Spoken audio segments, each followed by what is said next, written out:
मुझको राह चलते हुए धक्का मारकर एक जिप्सी में जबरन बिठाया गया और अनजान जगह पर मेरे मुंह पे पट्टी बांध के, आंखों पे पट्टी बांधकर और हाथों को पीछे के से बांधकर जो है अनजान जगह पर ले जाया गया और एक कमरे में जाकर मेरे सिर्फ आंखों से पट्टी नहीं खोली बल्कि मेरे शरीर के सारे कपड़े भी उतार दिए, टॉर्चर करना शुरू किया। बहुत सारे वो ब्लैंक्स पेपर्स ले आए और उस पर मेरे से जबरन साइन करवाए गए। मैं 14 साल में जेल के अंदर रेगुलर रहा, एक दिन के लिए भी मैं जो है बेल के लिए भी बाहर नहीं निकल पाया और इस दरमियान मेरे वालिद साहब का इंतकाल हो गया, माँ बीमार हो गई, बिस्तर पे आ गई। दो चीज़ें मैंने आज तक मिस करता रहा रिलीज़ के बाद भी, जब वो हयात थी तब भी और अभी भी, कि उनके मुंह से ना तो मैं बेटा सुन पाया और ना ही उनके हाथ का बना खाना मैं खा पाया। एक कानूनी लंबी लड़ाई लड़ी वालिद साहब ने और 2001 में फिर उसी दरमियान सदमे में और इस परेशानी में जो है उनका इंतकाल हो गया। सारी जिम्मेदारी बापर्ता खातून वालदा पे आ गई, वही एक थी। उन्होंने अपने इंसाफ की लड़ाई जहां वालिद साहब ने रोकी थी, उस वक्त तक कई केस बरी हो गए थे, तो उसको आगे बढ़ाया और 2010 में आके उनको भी पैरालाइज और ब्रेन हेमरेज से वो भी बिस्तर पे आ गई। दोस्तों, कानून कहता है कि किसी मामले में भले ही सब के सब अपराधी छूट जाए लेकिन कोई भी एक बेकसूर जेल में नहीं जाना चाहिए। लेकिन हम सब जानते हैं कि हिंदुस्तान में लाखों ऐसे लोग हैं जिनका कोई कसूर नहीं है लेकिन वो बेचारे जेल में है किसी न किसी मामले में, उनका साथ देने वाला कोई नहीं है। हमारे साथ आमिर साहब हैं। आमिर साहब 14 साल जेल में रहे हैं। जी नहीं, 1 साल नहीं, 2 साल नहीं, 3 साल नहीं, 14 साल आमिर साहब जेल में रहे हैं। इनकी गलती क्या थी? इनकी गलती ये थी कि इनकी कुछ भी गलती नहीं थी। जी हाँ, इन्होंने कोई जुर्म नहीं किया था, फिर भी ये 14 साल जेल में रहे। कुछ साल पहले जब ये रिलीज़ हुए तो हर कोई कह रहा था कि ये परेशान हो गए, इनको टेंशन हुई, बुरी तरीके से इनको फंसाया गया। तो मैंने सोचा कि इन पर स्टोरी की जाए। उस ज़माने में हिंदुस्तान एक्सप्रेस का ब्यूरो चीफ था मैं, बहुत सारे दूसरे अखबार में भी मैंने लिखा, मैगज़ीन में भी लिखा, और मैंने बजाय इसके किसी को बुरा भला कहने के मैंने इस मुद्दे को उठाया कि अब जबकि आमिर साहब 14 साल बाद परेशान होकर जेल से बाहर आए हैं तो क्यों ना इनको इनके पैरों पर खड़ा करने के लिए कुछ लोग मदद करें। अल्लाह का शुक्र है कुछ लोग सामने आए, इनकी मदद की, अब ये काम कर रहे हैं, लेकिन इनके कीमती 14 साल बर्बाद हो गए। आमिर साहब, सबसे पहले मुझे ये बताइए, आप आखिर कहाँ पे थे? आप क्या हुआ था? अरेस्टिंग कैसे हो गई थी आपकी? सबसे पहले तो मैं आपका शुक्रिया अदा करना चाहूँगा, सिर्फ इसीलिए नहीं कि आज आप इस अहम मौके पे, जबकि आज मेरी हिंदी की किताब रिलीज़ होने जा रही है इंटरनेशनल बुक फेयर 2024 में, इसलिए भी आपका ख़ास तौर पे शुक्रिया करना चाहूँगा क्योंकि मैं आज से वो 12 साल पहले जब मैं रिलीज़ हुआ था 2012 में, अब 2024 है, लगभग 12 साल पहले आप भी ऐसे कठिन समय में जब मेरा परिवार पूरा बिखर चुका था और मैं रिहा होकर आया था, बिल्कुल खाली हाथ था, आप मेरे घर में तशरीफ़ लाए और आपने हिंदुस्तान के माध्यम से मेरी परेशानी और मेरी बेकसूरी की मामलात को जो है, वो मेरी जिम्मेदारी थी, मैं लेकिन मेरा भी फ़र्ज़ बनता है कि 2 शब्द में उस चीज़ को याद करते हुए आपका शुक्रिया करूं कि आप आए और आपने लोगों तक पहुंचाई और लोगों के हाथ, चाहे वो दीनी जमात हो, चाहे वो सिविल सोसाइटी हो, चाहे वो जमात हो या जमीयत हो, बहुत से लोगों ने मुझको मदद की और मैं अपने पाँव के ऊपर खड़ा हो पाया। लेकिन जहाँ तक अभी आपका सवाल के आज से लगभग 25 साल पहले का ये वाक़या है, 1998 की लगभग बात है और मैं लगभग 18 साल का था उस वक्त। और जब 14 साल में जेल के अंदर रेगुलर रहा, एक दिन के लिए भी मैं जो है बेल के लिए भी बाहर नहीं निकल पाया और इस दरमियान मेरे वालिद साहब का इंतकाल हो गया, माँ बीमार हो गई, बिस्तर पे आ गई। संघर्ष किया, कानूनी लड़ाई लड़ी कोर्ट के अंदर और 2012 में 14 साल के बाद जब मैं निकला, 32 साल का लगभग हो चुका था, तो दुनिया पूरी तरह से बदल चुकी थी। लेकिन 20 फरवरी 1998, बहुत इत्तेफाक ये फरवरी का मेरे साथ रहता है कि आज जब मैं आपके साथ बात कर रहा हूँ इस अहम मौके पर, जबकि हिंदी किताब का मेरी रिलीज़ होने जा रही है आज, तो फरवरी का महीना है जब किडनैप किया गया था। मैं अरेस्टिंग नहीं कहता हूँ, तो वो भी फरवरी का महीना था। जब इंग्लिश की किताब मेरी रिलीज़ हुई 20 फरवरी 2016 को, वो भी फरवरी का महीना था। ये एक अजीब इत्तेफाक है। बहरहाल मैं पुरानी दिल्ली में पैदा हुआ, पला बड़ा, जैसे कि बताया 18 साल की उम्र थी और मैं 1998 की एक सर्द रात को ईशा की नमाज़ पढ़कर दवाई लेने के लिए निकला था। एक सुनसान रोड है बहादुरगढ़ रोड, क्योंकि सदर बाज़ार का एरिया हमारा पुरानी दिल्ली का होलसेल एरिया होता है। शाम को दुकानें जल्दी बंद हो जाती हैं, सर्दियों का समय होता है, तो सन्नाटा रोड पर होता है। उस राह पे चलते हुए लगभग 9 बजे के आसपास का 9 साढ़े 9 बजे का आसपास का समय था। आज भी मैं उस रात को भूल नहीं पाता हूँ, क्योंकि उसने मेरी ही नहीं मेरे परिवार की भी पूरी तरह से ज़िंदगी को बदल दिया। मुझको राह चलते हुए धक्का मारकर एक जिप्सी में जबरन बिठाया गया और अनजान जगह पर मेरे मुंह पे पट्टी बांध के, आंखों पे पट्टी बांधकर और हाथों को पीछे के से बांधकर जो है अनजान जगह पर ले जाया गया और एक कमरे में जाकर मेरे सिर्फ आंखों से पट्टी नहीं खोली बल्कि मेरे शरीर के सारे कपड़े भी उतार दिए, टॉर्चर करना शुरू किया इलीगल।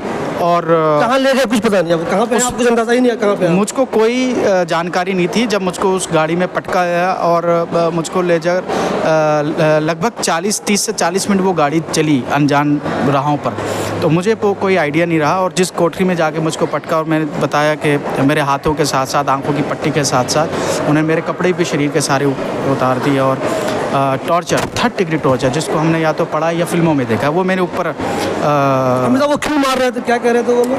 तो उनको सिर्फ ये था कि मैं उनके कहने पर, मतलब मैं ऐसी हालत में आ जाऊं कि जैसे एक बंदर की हालत एक मदारी के सामने होती है, उनकी कही हुई बातों को मैं मानूं।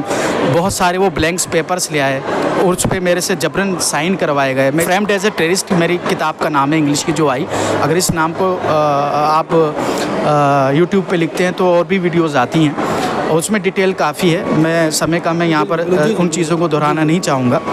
तो 7 दिन मुझको इलीगल अपनी हिरासत में रखा। उस 7 दिन कहीं कोई खबर नहीं आई, अब कहाँ है किसी को कुछ पता नहीं, कोई कहीं किसी तरह की खबर नहीं। और ये वो समय था जब के इस तरह के वाक़यात इक्का तुक्का होते थे। अखबार में भी खबर नहीं है कि आमिर कहाँ है, मतलब 7 दिन बाद खबर चलनी शुरू हुई कि आतंकवादी को अरेस्ट हुआ, इस तरह की बातें या आगे थी खबर? तो मैं जब जेल में गया और जब मुझको कोर्ट में पेश किया 7 दिन के बाद और फिर लीगली रिमांड पर रखा, तो उस दौर में और हमको फिर पता चला कि रिमांड भी 2 तरह के होते हैं, एक इलीगल रिमांड, एक लीगल रिमांड। इलीगल रिमांड जो 7 दिन का था, जिसको दुनिया को किसी को कुछ पता नहीं, कोर्ट को भी पता नहीं, किसी को पता नहीं, 24 घंटे में ये कानून है सुप्रीम कोर्ट का कि पुलिस को कोर्ट के अंदर 24 घंटे में पेश करना चाहिए, लेकिन उन्होंने 24 तो दूर, उन्होंने जो है 1 हफ्ते तक अपने पास इलीगल रखा।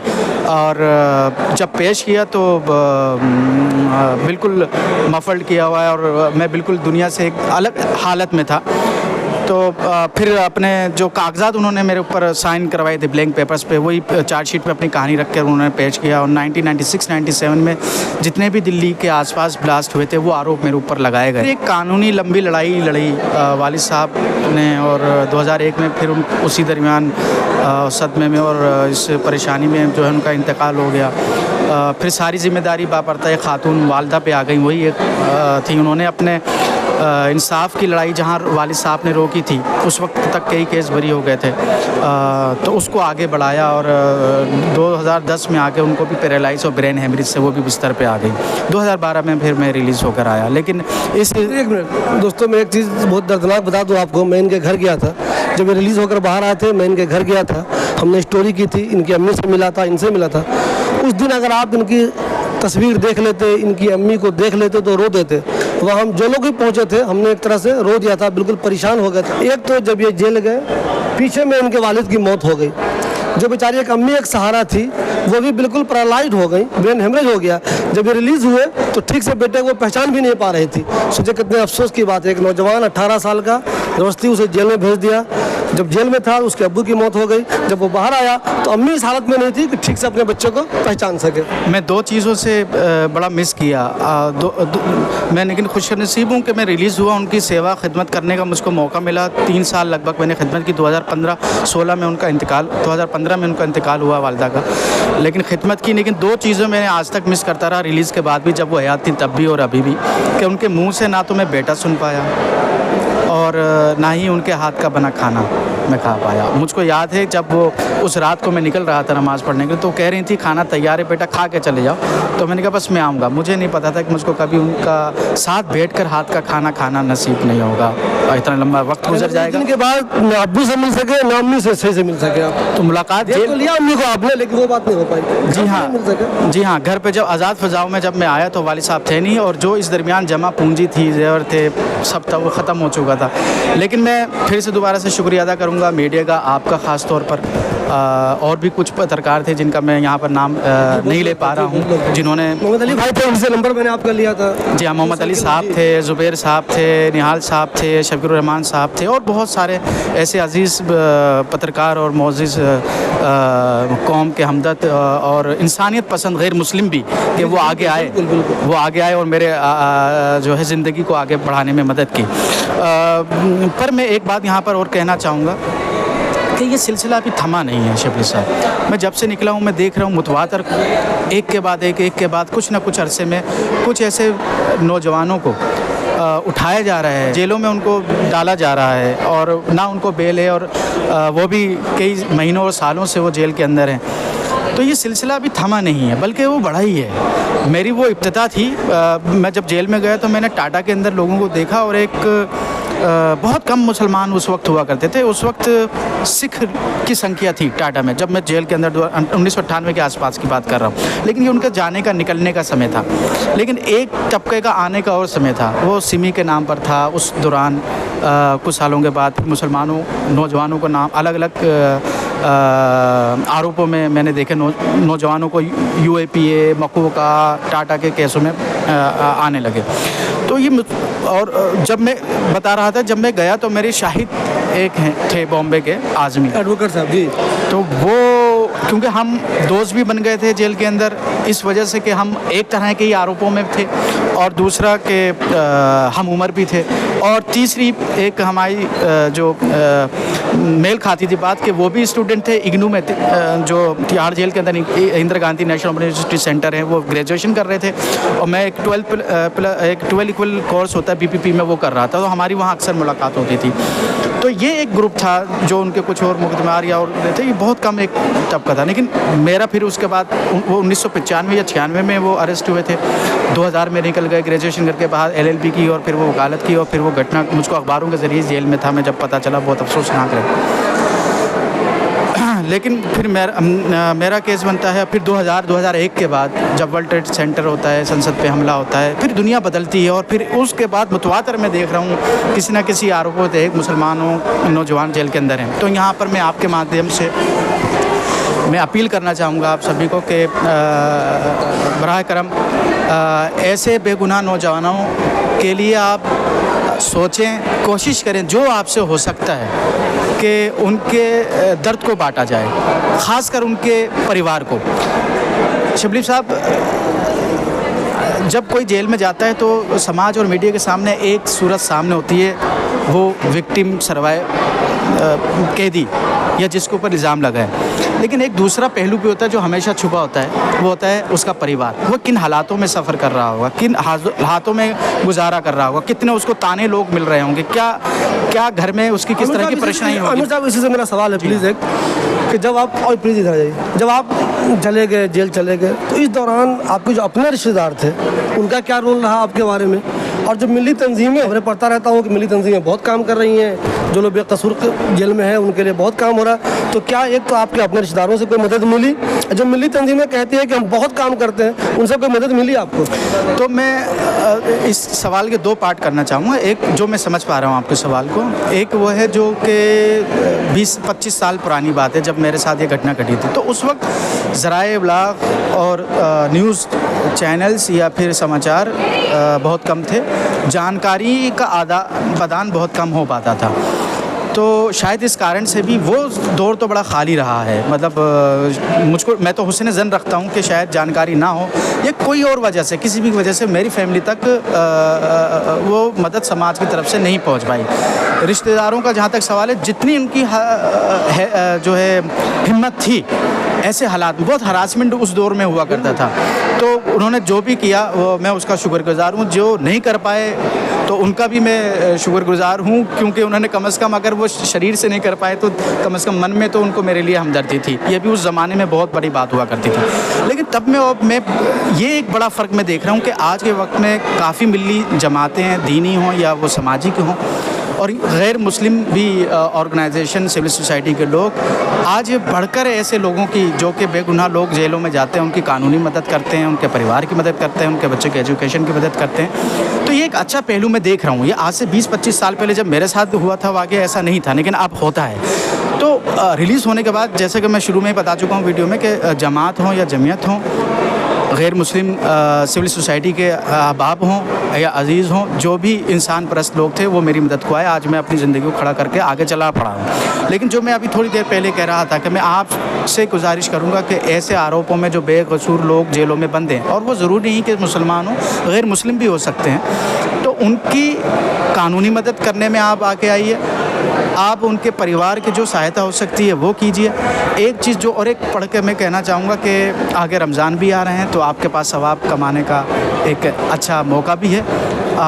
लेकिन जो मैं आपसे कह रहा था कि एक बात अहम है कि जब कोई जेल से लंबे समय के बाद खास कर छुट कर आता है, तो रिहा होकर आता है, समाज में एक धारणा ये होती है कि ओह अच्छा हो गया, रिलीज़ हो गया, ओह क्या बात हो गई। बिल्कुल, ये बहुत अच्छी बात है कि वो उसके लिए आज़ादी के दरवाजे खुल गए, वो अपने परिवार में, दुनिया में, आज़ाद फ़िज़ा में सांस ले पा रहा है। लेकिन इसके साथ बहुत कम लोग जानते हैं कि इसके साथ उसके और चैलेंजिंग दरवाजे खुल जाते हैं। इसको मैंने अपनी हिंदी की किताब, जो आज इसका रस्मी तौर पर इजरा हो रहा है, उसमें मैंने लिखा है, और इस हिंदी किताब का नाम है आतंकवाद का फर्जी ठप्पा, और ये ऑनलाइन भी उपलब्ध होगी अगले 2-4 दिन में।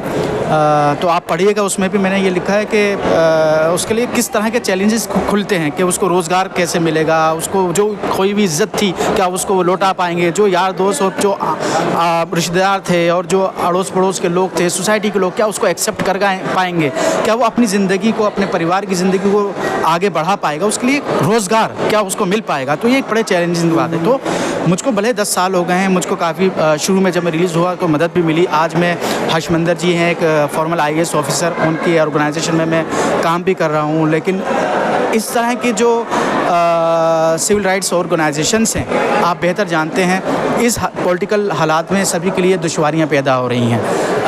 फ़ंड नहीं है, काम नहीं है, प्रोजेक्ट नहीं है। तो अभी हम फिर दोबारा से 10 साल के बाद मैं उस दुराहे पर आ रहा हूँ कि मुझको संघर्ष करना पड़ रहा है। अब मैं सोचता हूँ कि मैं कुछ बिज़नेस का काम करूँ या कुछ ऐसा काम के पिछले जो 10 साल लोगों की मदद से गुजर पाएँ। मैं ज़्यादा मदद ना लेके अपने पाँव पे खड़ा हूँ और दूसरों के लिए मदद करने के लिए मैं तैयार हो जाऊँ, इस लायक बन जाऊँ। लेकिन संघर्ष अभी भी जारी है, खौफ अभी भी बरकरार है कि कभी भी जैसे हालात हैं हमारे देश के कभी भी उठाया जा सकता है, फिर से आरोप लगाया जा सकता है। तो ये काफ़ी चीज़ें चलती रहती हैं, लेकिन उम्मीद और हिम्मत के साथ और आप सबकी दुआ के साथ ज़िंदगी को आगे बढ़ाने की कोशिश। आमिर साहब, मुझे एक सवाल ये बताइए, जिन लोगों ने आपको फंसाया, भले ही आपने पता नहीं उनको देखा भी या नहीं देखा, कौन लोग थे, जिन लोगों ने आपको फंसाया, जिनकी वजह से 14 साल अब बेकसूर होते हुए भी जेल में रहे, उनके बारे में आपको दिल में नफरत आती है? देखिए, इंसान ही मैं समझता हूँ गलती का पुतला होता है, और जो इंसान है वो फरिश्ता हो इंसान तो उसकी जगह अल्लाह ताला ने जो है या ऊपर वाले ने देवता और फरिश्ते को जो है आसमान में रखा है, ज़मीन में है। गलतियाँ होती हैं, ना जाने उनके साथ क्या मजबूरी रही होगी।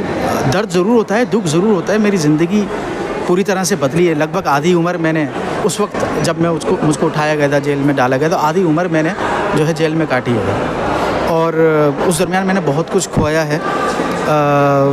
तो ज़रूर दर्द तो, दुख, तकलीफ़ तो होती है। और मुतवातर जब हमारी कौम के ख़ासकर मुस्लिम नौजवानों को मैं देख रहा हूँ उठाया जा रहा है और लंबे समय तक जेलों तक रखा जा रहा है, तो कोई बदलाव नहीं आ रहा है। दुख तकलीफ़ तो ज़रूर होती है, और इसमें मैंने अपनी किताब में भी लिखा है उसके लिए क्या उपाय हो सकते हैं। जिन लोगों के बच्चे उठते हैं उनको किस तरह के एहतियात का सामना करना चाहिए, या फिर हम गाह बगाए मांग करते रहते हैं इंसाफ की। जिन लोगों ने गलत तरीके से उठाया और केस बनाया उनको सज़ा दी जाए, जवाबदेही बने। और इसके ऊपर कानून बनना चाहिए एक, और जो रिलीज़ होकर आते हैं लंबे समय के बाद उनके लिए एक पॉलिसी होनी चाहिए गवर्नमेंट की तरफ से रिहेबिलिटेशन की।